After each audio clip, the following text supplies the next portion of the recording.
శుక్లాంబరధరం విష్ణుం శశివర్ణం చతుర్భుజం ప్రసన్నవదనం ధ్యాయే సర్వవిఘ్నోపశాంతయే.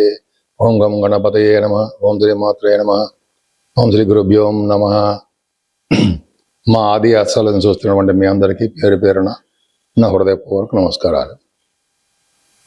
ఇప్పుడు మనం 12th జూలై 2026 నుండి 18th జూలై 2026 వరకు కూడా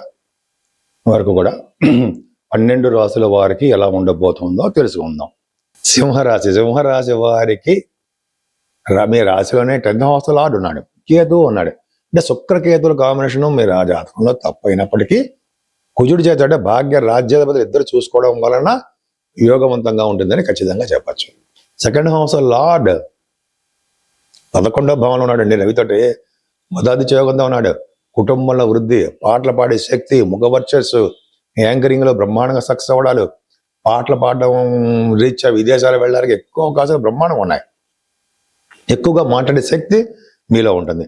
చదువు కూడా ఆ విషయంలో ఏమాత్రం ఇబ్బంది పడరు. ఆటోమేటిక్గా అంచెలంచెలుగా చదువుకుంటూ వెళ్ళిపోతుంటారు. బహుశా వాహనాలు కానీ గృహాలు కానీ అయితే ఆభరణాలు బంగారము వెండి ఆభరణాలు మీ ఇంట్లో ఉంటాయి, కొనుక్కోవడానికి అవకాశం ఉంది వారం రోజుల్లో. కొంతమందికి ఉంటుంది. మ్యూజిక్ రంగంలో చాలా బాగా సక్సెస్ అవుతారు. కొంతమంది ఏమో రైతు సోదరులు కూడా డబ్బులు ఆటోమేటిక్గా వస్తూనే ఉంటాయి. వాళ్ళు భయపడాల్సిన అవసరం లేనే లేదు.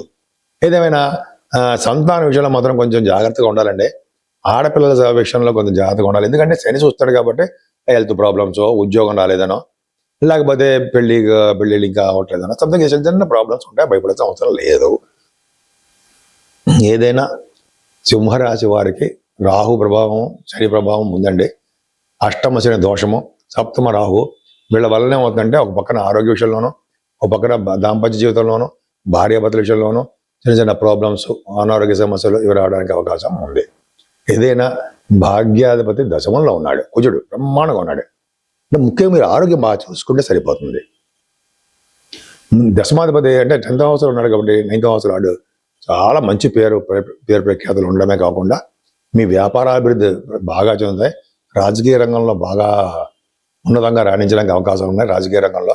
అంతేకాకుండా మీరు చేస్తున్నటువంటి రియల్ ఎస్టేట్ రంగ వ్యాపారాలు కానీ, సాఫ్ట్వేర్ రంగ వ్యాపారాలు కానీ, అదే ఎలక్ట్రిసిటీ, ఎలక్ట్రానిక్స్ కొన్ని ఉంటాయి కదా, వాటిలో బాగా సక్సెస్ అవుతారు. ఉన్నతమైన విద్య రీత్యా దూర ప్రాంతాల్లో వారికి కనిపించడానికి అవకాశాలు ఎక్కువ ఉన్నాయి.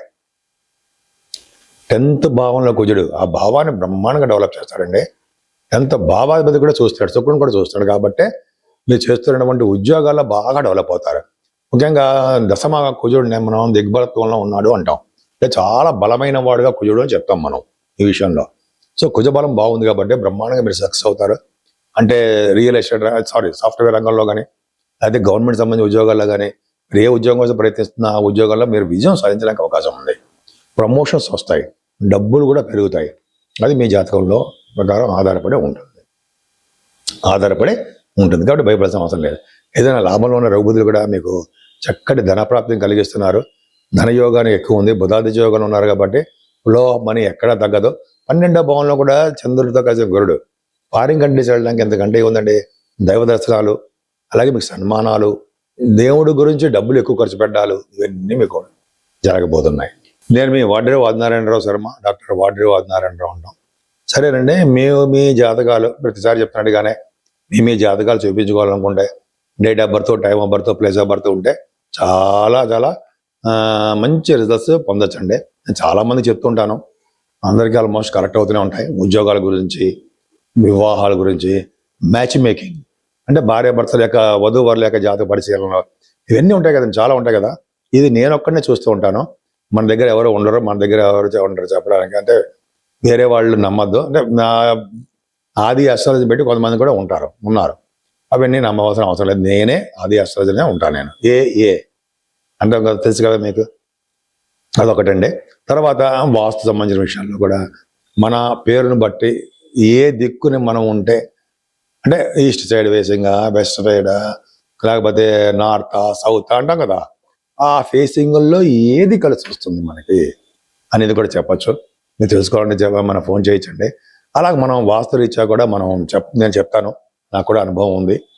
అంతేకాకుండా మీరు మీ అంటే జాతకాలు కానీ వాస్తులు కానీ తెలుసుకోవాలనుకుంటే క్రింద స్క్రోల్ అవుతున్న నంబర్కి మీరు ఫోన్ చేస్తే సరిపోతుందండి. లేదా మీరు మెసేజ్లు పెట్టండి, నేనే మీకు ఫోన్ చేసి మాట్లాడతా, పర్సనల్గా మాట్లాడతా. ఇప్పుడు 12 రాశుల వారు అంటే మేషం నుంచి మీనం వరకు కూడా ఈ రాశుల వారు అందరూ కూడా ఆచరించదగ్గ పరిహారాలు ఏమున్నాయి? చాలా సింపుల్గా ఉన్న పరిహారాలు ఏమైనా ఉన్నాయా? ఉన్నాయి. ఏంటంటే 14వ తారీఖుని అమావాస్య వస్తుందండి. ఎవరైతే 14వ తారీఖున అమావాస్య వచ్చినప్పుడు ఆంజనేయ స్వామి హోమం చేస్తూ ఉంటారు, ఆంజనేయ స్వామి గుళ్ళలో, అయితే అమ్మవారి గుళ్ళల్లో కూడా చేస్తూ ఉంటారు, చండీ హోమం చేస్తూ ఉంటారు. ఇట్లా మంచి మంచి హోమాలు జరుగుతుంటాయండి అమావాస్య పూట. ఆ అమావాస్య పూట నాడు చేసే హోమాలు చాలా పవర్ ఉంటుందని చెప్పి మనం అంటాం. సో అది కరెక్ట్. కాబట్టి ఈ హోమాలు చేయించుకోవడం అనేది చాలా పవర్ఫుల్ అండి. అంతేకాకుండా ఈ అమావాస్య పూట కూడా పితృతర్పణాలను ఇస్తూ ఉంటాం. పితృదేవతల యొక్క ఆశీస్సులు మన మీద ఎప్పుడు ఉండాలి. వాళ్ళ ఆశీస్సులు ఉంటే మన సంతానం బాగా డెవలప్ అవుతారు. పెళ్లి కాని వాళ్ళకి పెళ్లి అవుతూ ఉంటుంది, ఉద్యోగాలు రాని వాళ్ళకి ఉద్యోగాలు వస్తాయి, సంపదలు లేని వాళ్ళకి సంపదలు వస్తాయి, స్థిర నివాసం గృహాలు లేని వాళ్ళకి గృహాలు వస్తాయి.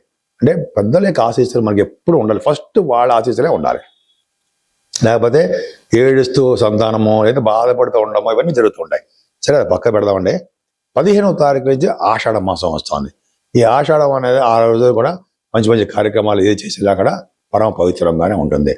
ముఖ్యంగా దక్షిణాని పుణ్యకాలం అని 17వ తారీఖు శుక్రవారం కూడా వస్తుందండి. దక్షిణ పుణ్యకాలం అంటే ఏంటి అంటే, సూర్య భగవానుడు 16వ తారీఖు వరకు కూడా ఉత్తరాయణం వరకు ప్రయాణిస్తాడు. తన గుర్రాలని ఉత్తరాయణం వరకు ప్రయాణించడం చేస్తుంటాడు.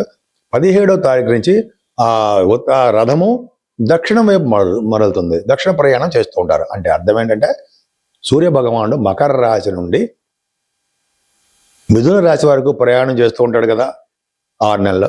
ఆ 6 నెలలనే ఉత్తరాయణం అంటాము.